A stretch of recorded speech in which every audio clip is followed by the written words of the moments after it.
People forget just 10 years ago, there was no real People's Liberation Army Navy presence in the Indian Ocean. That began in 2008 with anti-piracy patrols off the Horn of Africa.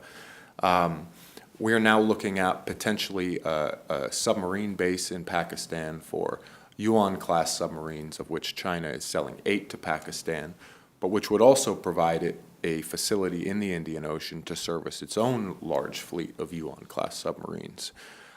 We now have had nuclear and conventional Chinese submarines in the Indian Ocean.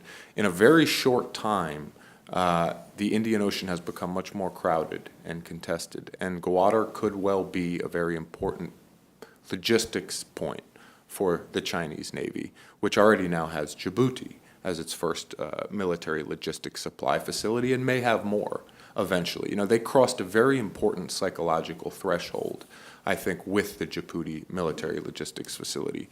The narrative, the commentary out of China had been very consistent for a very long time. Never any foreign military bases, never any foreign military involvement.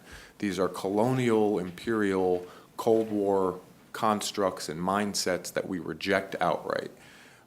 And that's very quickly changed. The conception of their interests, their overseas interests, their presence overseas has shifted in a matter of just a few years to we do have legitimate interests abroad.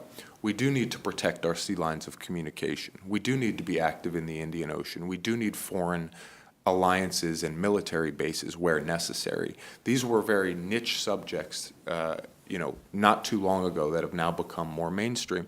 Frankly, some of it is natural. If you're a rising power and you have long sea lines of communication that travel the Indian Ocean that are patrolled by American warships, you would be anxious too. But it's beyond that natural growth of spheres of influence. It's the actual behavior of China that is concerning the United States, India, and many of its neighbors in some aspects, not just what we would expect from a rising power.